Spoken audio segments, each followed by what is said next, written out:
Nossa próxima convidada, a gente vai falar sobre política, brasileiros na política. É muito legal a gente ver que mais e mais tem brasileiros, brasileiras, né, principalmente, aqui em Massachusetts, na área da política. Rita Mendes, obrigada por ter vindo.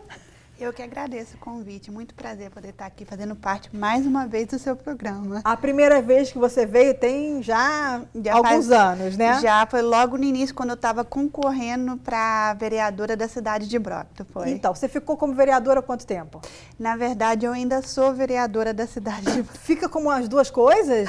Só esse ano que eu estou terminando o meu mandato, então agora em dezembro vai ter a nova eleição na cidade em novembro, e aí, em janeiro, já a nova turma que for eleita vai tomar posse, e aí eu já saio oficialmente do meu mandato como vereadora. Então, tecnicamente, eu sou vereadora da cidade de Brockton e deputada estadual. Ah, eu não sabia que pode ser as duas coisas ao mesmo tempo, então. E o incrível é que, se eu quisesse, eu poderia até concorrer para a reeleição. Obviamente, como é loucura, não iria fazer isso, mas tem pessoas que ainda mantêm os dois. Eu sei que eu faço compras em Brockton, mercado, e eu sempre vejo um cartaz Rita Mendes. Eu fico muito orgulhosa de ver uma brasileira que, né, ocupa o cargo de vereadora e que é uma cidade que nem todo mundo que votou nela é brasileiro, né? Então, ela conseguiu se eleger não somente com o apoio de brasileiros, mas com cidadãos de outras nacionalidades, porque ela se engajou nisso. Então, por ser brasileira, eu sinto esse orgulho, e por ser mulher também ocupando um cargo. Ela é advogada, se formou aqui nos Estados Unidos, né? Você é da onde no Brasil? Uma boa mineira. Então, para variar. A mineira que não se contentou em ser uma imigrante, apenas ela fez o curso para ser advogada. Ela trabalha ainda, né, como advogada. Ainda ocupa o cargo de vereadora e se candidatou e conseguiu se eleger deputada. Como é que é esse processo? Você representa Brockton no State House. Então, quando a gente faz as leis, a gente passa os projetos, é o estado inteiro. Então, o que a gente faz lá afeta o estado de Massachusetts todinho, que nós somos a nível estadual. Mas eu ocupo o assento da cidade de Brockton, ou seja, os eleitores de Brockton que me colocou lá. Então, obviamente, nós acabamos de fazer o projeto do orçamento do estado, na parte dos deputados, que agora vai para o Senado. Então, eu tive alguns pedidos que foram específicos para a cidade de Brockton, que é para a Associação Cabo-Verdiana, para a Associação Haitiana, para a escola que está no meu distrito ali, para fazer algumas coisas específicas.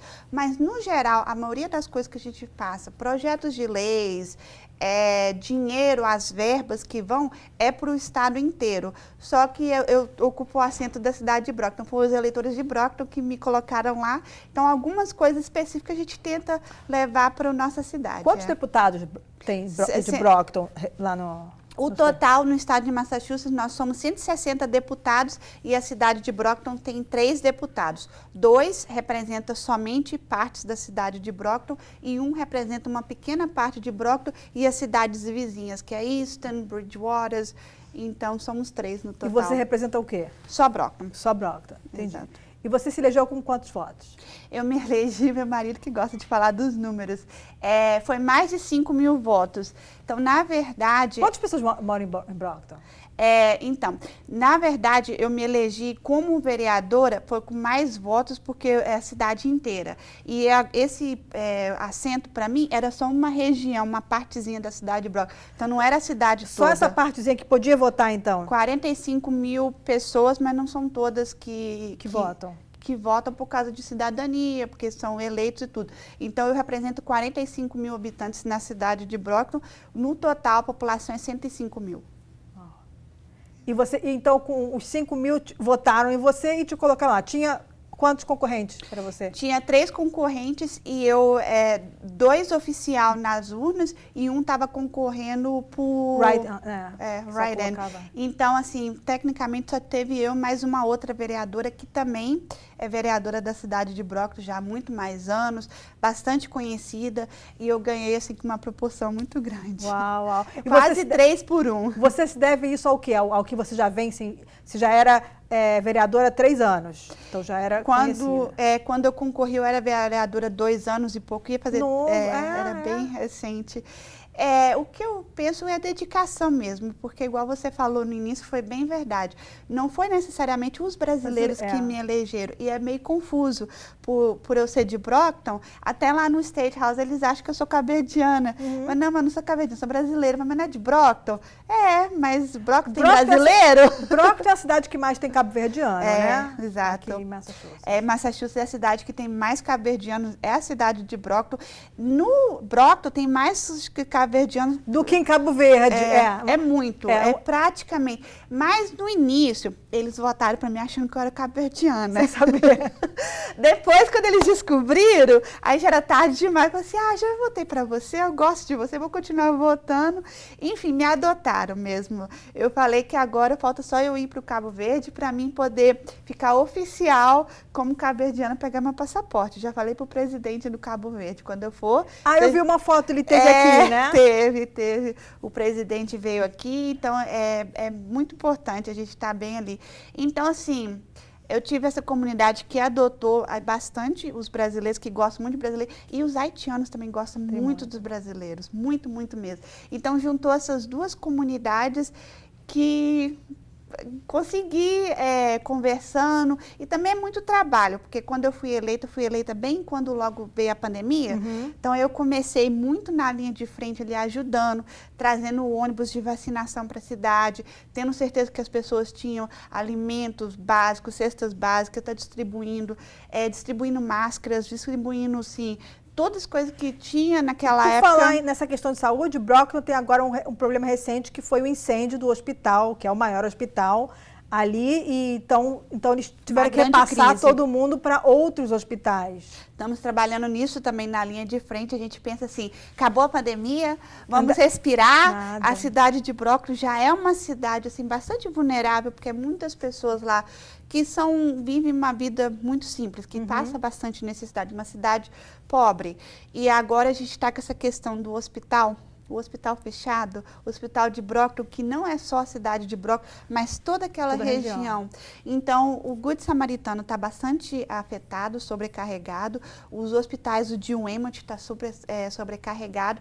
A gente está tendo ainda reuniões de emergências com todos os chefes desses hospitais, com as enfermeiras, que também estão sobrecarregadas. Né? As enfermeiras da cidade de Brockton praticamente perdeu o emprego. Elas não foram remanejadas para outros? Mas a questão de locação, se elas podem dirigir até lá, os horários, muitas vezes manda para Boston, muitas vezes os horários não são compatíveis, aí tem criança, então, tipo assim, mudou totalmente a vida delas para elas poderem estar tentando se encaixar. Então, assim, o local de espaço também, que muitas vezes a gente tem as enfermeiras, mas os outros hospitais não tem aquele local para poder estar atendendo as pessoas. Então, não tem cama suficiente, né? Uma crise muito grande, realmente, que a gente está trabalhando com a liderança lá no State House para poder estar mandando fundos. A gente já falou com os senadores, a Elizabeth Warren, Ed Markey, que já vieram para poder ver essa crise, prometeram mandar recursos federal. Mas o Estado manda recursos para o hospital privado? Então, eles fizeram esse pedido para poder ter ajudas de verba, mesmo sendo hospital privado, mas como é um benefício público, aí o Estado, tanto do Estado e tanto o federal, está ajudando para poder sair mais rápido possível. E o Brockton Neighborhood Health, que não é privado aquele lá, exato. Né? A gente também está trabalhando bastante de frente com eles para dar todo esse apoio para eles, porque eles que, na verdade, agora ficaram com o maior da responsabilidade. Claro. Porque antes as pessoas tudo ia para a emergência do hospital, agora vai tudo para a emergência da clínica. Tá? A clínica ficou com esse fluxo muito grande. Então a gente E principalmente por serem pessoas sem seguro ou com seguro básico, acaba indo lá porque não pode escolher ir para um hospital em Boston que não aceita. E muitas vezes, igual a questão das ambulâncias, eles falaram, se a gente mandar, porque a gente abriu 2 clínicas de emergência, aquelas de 24 horas. As ambulâncias acabam sendo pagas, ninguém tem acesso a elas. Exato. Aí as ambulâncias falam, se a gente levar essas pessoas para essas clínicas de emergência, não necessariamente o seguro vai reembolsar para a gente. Mas se a gente levar para o hospital, para a emergência do hospital, aí já é garantido que o seguro vai reembolsar. Então o prefeito falou assim, eu preciso que essas pessoas pessoas sejam atendidas. Não vamos falar agora do dinheiro, vamos ter certeza que as pessoas vão ser atendidas, depois manda a conta e a gente vai ver onde que vai arrumar esse dinheiro. Uma crise muito grande que a gente está passando. Essa questão do hospital. Sim. Agora, a crise é porque o hospital, ele é um hospital particular. Então, o quanto que o governo pode interferir. Uma coisa que eu acabei não falando com a primeira convidada é a questão de universidade, que a gente estava conversando isso lá fora, mas eu acabei não conversando aqui. Tem agora, passou, né, a lei que os residentes de Boston vão ter acesso gratuito para o Community College, que são algumas escolas aqui no estado de Massachusetts, e quem mora na cidade de Boston tem acesso gratuito, que são faculdades de 2 anos. Agora, você falou que você entrou com um pedido para que os residentes de fora de Boston também tenham acesso a essa faculdade gratuita. Conta um pouquinho para a gente. Sim, é bastante interessante essa parte, porque é algo que está assim, bem no meu coração, porque, obviamente, que eu estudei na escola pública, eu fiz a Massasoit também, que é essa faculdade de 2 anos, pública, depois eu fui para a UMass, enfim, até eu me tornar advogada. Então, a educação é a base de absolutamente... Você fez 2 anos pagos, porque o Community College, ele é mais barato, mas ele é pago. Ele é pago. Eu consegui bolsa, porque a minha conselheira da escola me ajudou, como a primeira da minha família fazendo faculdade, como de minoria, pelas notas. Fui fantástico, me ajudou. Então, no primeiro ano, a maior parte foi paga para mim, porque eu consegui bastante bolsa. Mas, mesmo assim, os livros eu tive que pagar, eu tive que pagar os custos também, mas muito mais barato. Então, está tendo agora um empurrão a nível estadual para as pessoas poderem ter acesso à escola comunitária, que é esses primeiros 2 anos. Primeiro, está começando nas escolas públicas já estarem fazendo esse programa duplo, que é tanto você fazer esse programa da high school, quando você está no seu último ano na high school, e já poder fazer classes na community college, que depois esses créditos vai sendo transferido para quando começar a própria escola pública informa aos alunos, ou o aluno tem que chegar na escola e falar, eu quero fazer esse advanced placement, né? Fazer esse curso. Tem que partir do estudante? Excelente pergunta. Tecnicamente, eu já fiz essa mesma pergunta, porque tecnicamente a própria escola tem que informar os alunos. Sabe-se lá qual o bom trabalho que eles estão conseguindo fazer, dependendo do conselheiro que aquela pessoa for ter, para poder estar informando dessas opções. E outra parte também que é difícil, porque eu, quando eu estava também na high school, eu estava na high school durante o dia, mas eu trabalhava depois da escola até tarde da noite no Dunkin' Donuts, para depois estar. Muitos filhos de imigrantes não tem esse privilégio de só estudar. Ele sai da escola, ele tem ali uma carga horária bem puxada também de serviço. Como que você vai estudar e ainda vai fazer essa faculdade extra? Claro. Por isso que eu lancei esse projeto de lei, para dar essa oportunidade para as crianças que... Eu foquei, como eu disse que eu represento a cidade de Brockton, eu foquei para as crianças que são da cidade de Brockton poderem fazer a faculdade na Massasoit de graça. Um projeto de lei que eu estou propondo lá no State House, justamente baseada nessa questão. Se elas já podem fazer de graça, se elas estudam nas escolas públicas, quando elas estão estudando, fazendo aquele projeto dela da escola pública, por que não depois, quando ela formar, não continuar deixando ela a estudar? Uma coisa que as pessoas precisam entender é que enquanto ela está na escola naquele horário, mas a hora que ela não está na escola, ela está trabalhando, está ganhando dinheirinho para ajudar, né, no que for necessário na família. E aí depois, quando ela fizer o Massasoit, por exemplo, que é um exemplo que a gente está dando porque é Brockton, mas pode ser Buncombe Hill ou outras, ela pode estudar e trabalhar ao mesmo tempo, porque essa é a realidade de quem não tem pai que pode pagar tudo. É a nossa realidade de imigrante. Foi assim, eu toda a vida estudei e toda a vida trabalhei, e tipo assim, os dois o tempo assim, integral e só Deus mesmo. Então, assim, para poder conseguir. Mas tem esse projeto de lei, mas além desse projeto de lei, a governadora colocou como projeto de lei... Acima de 25 anos. Às 25 anos. Eu fiquei pensando qual o raciocínio de somente a partir dos 25 anos. Obviamente é porque tudo é questão de custo, né? Que tudo isso vai gerar um custo muito grande para o Estado. Mas eles pensam assim, se a pessoa tem 25 anos e ainda só tem a high school e não fez nenhum tipo de faculdade, nem colégio comunitário, para essa pessoa poder entrar no mercado de trabalho, ela tendo pelo menos esses 2 anos, ela vai estar mais preparada para entrar no mercado. Vai ganhar mais. Vai ganhar mais. Às vezes é enfermagem, às vezes é algum curso ali já técnico, ela sai com uma profissão. Então, foi focado na área assim, de capacitação para a profissão, para o mercado de trabalho.